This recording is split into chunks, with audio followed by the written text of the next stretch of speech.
to Take It Slow homestead. I'm out here where I have my winter sowing jugs, and I'm going to transfer them into my raised bed. All I have is one broccoli plant growing in one of the jugs. The other one, I didn't see any starts, but we'll empty that one too and see if there's anything there. I'm going to empty this one out right there, and this one right there. This one has a broccoli plant in it. I'm hoping that these garlic plants around here will protect that broccoli.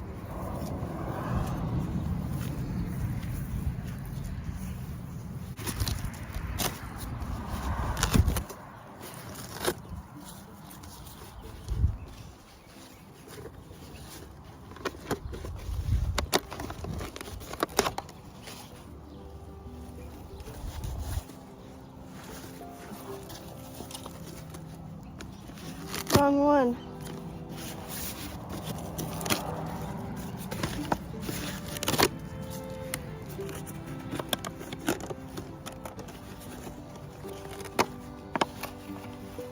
There it is.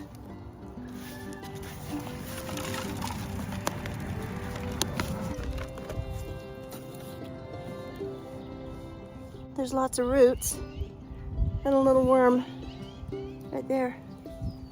Okay.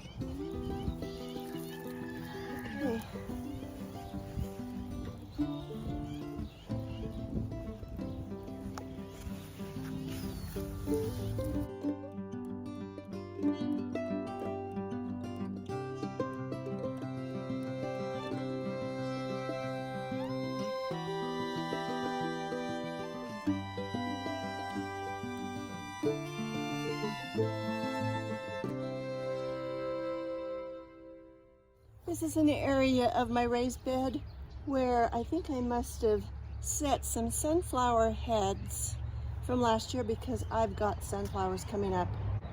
At least that's what I think they are. I'm going to pull some of the weeds out from around them, and then I'll show you what I'm going to do after that.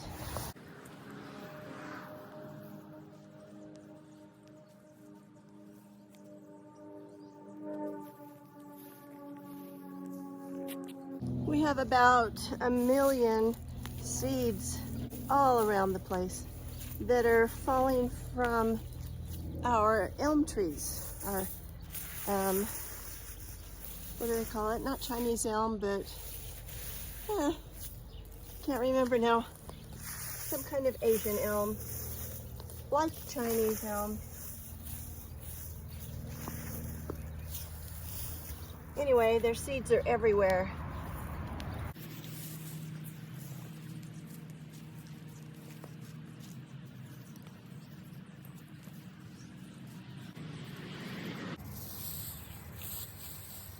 Siberian elm.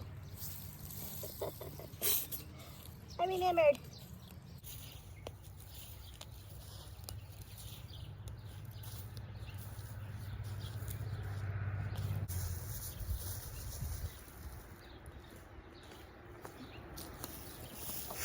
Now I think I'll thin them out just a little bit, because if they are the giant sunflowers that I planted last year at the other end of this bed, they're going to get pretty big.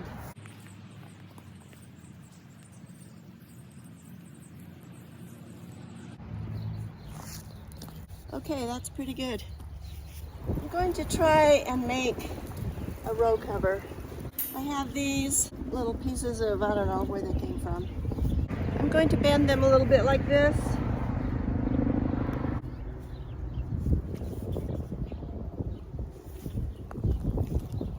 Put them next to the edge of the raised bed.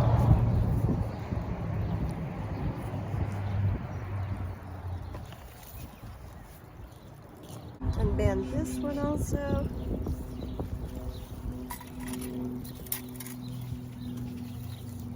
And put it right next to the blocks of the raised bed right there.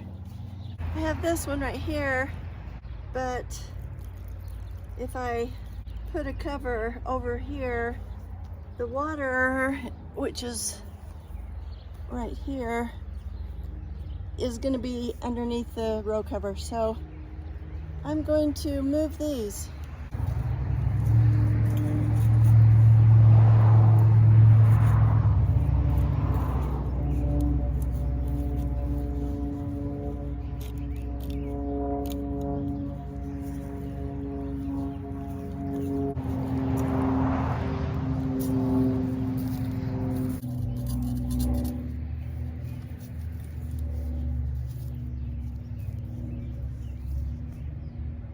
All right, I'm going to continue this by putting another one right here.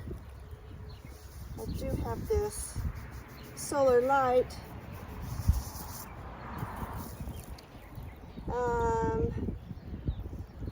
Let's see what I do. What I'm doing is making some arches out of these pieces of metal that I found, some kind of support. So I've made two so far, and I'm just about finished with the third one. There is a piece on each side, this side, that side over there, and then I have been taking a third piece, bending it just a little bit, like that, and attaching them with zip ties. So I'm going to do this one same way.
reason why I made that row cover out on my raised bed is that I want to grow some broccoli. And I have some broccoli starts. They didn't get under the grow lights as well as some of my other little starts did. Therefore, they became quite leggy. That means that their stems are really long, and the poor little things were constantly trying to reach for light, and so they grew long stems. And that's what leggy means. It looks like I have long legs, I guess. Anyway, I want to put those out underneath of that row cover that I just made, and I sure hope it helps keep the little moths off, the cabbage moths, the brassica moths, whatever you want to call them, the ones that destroy your broccoli, the ones that destroy your cabbage and your cauliflower and your kale, the cute little white butterflies that lay their eggs, and then the eggs hatch and the little green larvae just destroy your brassicas. I've had trouble with them for several years. So this year I'm trying the row cover, which hopefully will keep the white butterflies from landing on the plants, at the same time hoping that the plants will get enough sun, all that they need to grow well. We'll see what happens. I'm just going to keep trying until I succeed in learning how to grow broccoli. It's something that I've usually had to get from the store when it's on sale, and then bring it home and wash it and freeze it and package it and save it that way, which is okay. But I really would like to grow my own if I could. So I'm giving it another try this year. I'll show you those poor little broccoli starts and how leggy they are. You can see how long their stems are. When I plant them outside, I'm going to plant them kind of deep. I hope that works. I know with tomatoes you can do that because tomatoes have little root buds all down their stem. I don't think broccoli does. So we'll see what happens. There's a pretty good size one. That's probably my best one right there. And it's still long and leggy too. So there they are. I have plenty of them, and I'm going to put them under that row cover and hope that it works. So far today I have mowed the lawn, first the back lawn, then the front lawn, then turned the sprinkling system on. It waters the back lawn first, then the front. And right now it's almost done with the front yard. Then it will water an area where I have some shrubs and trees, and then I'll be done watering and mowing again for another week or maybe half a week. The weather is getting warmer, so I'm probably going to have to mow and water more. And then after that, I ate my lunch, and then I started working on my raised bed. I transplanted the one broccoli out of the winter sowing jug and got that in the raised bed surrounded by garlic. I'm hoping that the garlic will keep the bugs away. I don't know. We'll see what happens. And then I made the row cover, which I've never done before. I'm not even sure I have the right fabric over it. When I bought it, I asked for insect netting, but when I read on the cover just now, today, it said frost cover or something like that. So I'm worried that it's maybe too thick to let good air circulation. I don't know, but I will keep you informed. And those are the main things that I've done today, along with the other household things here and there, things that you always do, the dishes, the cooking, the cleaning up, all of those everyday things. It takes time. I wish I could just put a hold on the inside chores and just work outside, play outside for the whole summer. And then at the end of the summer, come back in and do the dishes. That would be great. But want you to remember, as always, that even when you take it slow, you can accomplish a lot. Thanks for watching.